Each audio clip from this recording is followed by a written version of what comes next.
ಲೋಹಿತ್ ಈಗ ಪ್ರತಿಪಕ್ಷ ನಾಯಕರು ಈಗ ಅಧ್ಯಕ್ಷರೇ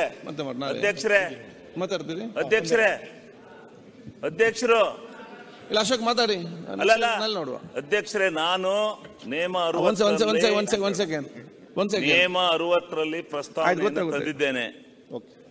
ಅದನ್ನ ಪ್ರಿಲಿಮಿನರಿ ಸಬ್ಮಿಷನ್ ಮಾಡೋದಕ್ಕೆ ದಯಮಾಡಿ ಅವಕಾಶ ಮಾಡಿಕೊಡ್ಬೇಕು ಅಂತೇಳಿ ಕೇಳ್ತಾ ಇದ್ದೀನಿ. ಈಗ ನಾನು ನಿಮ್ಮ ನಿಲುವಳಿ ಸೂಚನೆ ನೋಡಿದ್ದೇನೆ 60 ಅಡಿಯಲ್ಲಿ, ಮತ್ತು ಅದು ಈ ವ್ಯಾಪ್ತಿಗೆ ಇವತ್ತು ಬರುವುದಿಲ್ಲ. ಮತ್ತೆ ನಿಮಗೆ ಚರ್ಚೆ ಬೇಕಾದ್ರೆ ನಾನು ಚರ್ಚೆಗೆ ಇದನ್ನು ಕನ್ವರ್ಟ್ ಮಾಡಿ ಅಲ್ಲ ನಾನು ತಂದಿರ್ತಕ್ಕಂಥದ್ದು ನೇಮ 60 ಅಡಿನಲ್ಲಿ ಪ್ರಿಲಿಮಿನರಿ ಸಬ್ಮಿಷನ್ಗೆ ಅವಕಾಶ ಕೊಡಿ, ಆಮೇಲೆ ನೀವು ಅದನ್ನ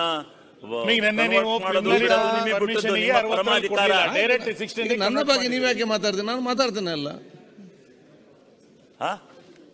ಈಗ ನಿಮ್ಮ ನಿಲುವಳಿ ಸೂಚನೆ ನೋಡಿದ್ದೇನೆ, ಇದು ನಿಲುವಳಿ ಸೂಚನೆ ವ್ಯಾಪ್ತಿಯಲ್ಲಿ ಬರುವುದಿಲ್ಲ. ಅದಕ್ಕಾಗಿ ನಿಮಗೆ ಇದಾದ ತಕ್ಷಣ ನಮ್ಮ ಈ ಒಂದು ಏನಿದೆ ಚರ್ಚೆ ನಡೀತಾ ಆದ ತಕ್ಷಣ ನಿಮಗೆ ಬಹುಶಃ ನಾನು ಚರ್ಚೆ ಮಾಡ್ಲಿಕ್ಕೆ ಕೊಡ್ತೇನೆ. ಪ್ರಕಾರ ಕಲಾಪಗಳ ಮುಗಿದ ತಕ್ಷಣ ನಾವು ನೇಮ 60ನ್ನ ಇದರ ಮಹತ್ವನ ಕಳಿಬೇಡಿ. ಇದಕ್ಕೆ ಬಹಳ ಘನವತ್ತ ಮಹತ್ವ ಇದೆ. ನೀವು ಈ ಮಹತ್ವನ ಗಾಳಿ ತೂರಿ ಎಲ್ಲೋ ಒಂದ್ ಕಡೆ ನೀವು ಸದನ ನಡೆಸ್ತಕ್ಕಂಥದ್ದು ನನಗೆ ಎಲ್ಲ ಒಂಥರ ನೇಮಾವಳಿಗಳ ಬಾಹಿರ ಆಗುತ್ತೆ ಅಂತಕ್ಕಂಥದ್ದನ್ನು ಹೇಳ್ಬೇಕಾಗುತ್ತೆ. ದಯಮಾಡಿ ನೇಮ 60 ಪ್ರಕಾರ ನಾನು ಅವಕಾಶ ಕೊಡಿ. ಈಗ ನಿಯಮ ಏನು ಗೊತ್ತುಂಟಾ? ನಿಯಮ ಕರೆಕ್ಟ್ ಅದ ನಿಯಮ ಏನು ಗೊತ್ತುಂಟಾ?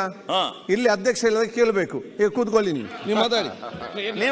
ನೀವು ಹೇಳಿದಾಗಲ್ಲ ಆಯ್ತು, ಮತ್ತೆ ಮಾತಾಡ್ಲಿಕ್ಕೆ ನಾನು ಅದನ್ನು ಕನ್ವರ್ಟ್ ಮಾಡಿ ಕೊಟ್ಟಿದ್ದೇನೆ. ಆದ ತಕ್ಷಣ ಚರ್ಚೆಗೆ ಅವಕಾಶ ಮಾಡಿ ಕೊಡ್ತೇನೆ. ಆಯ್ತು ಎಸಿ ಮತ್ತೆ ಭಾರತ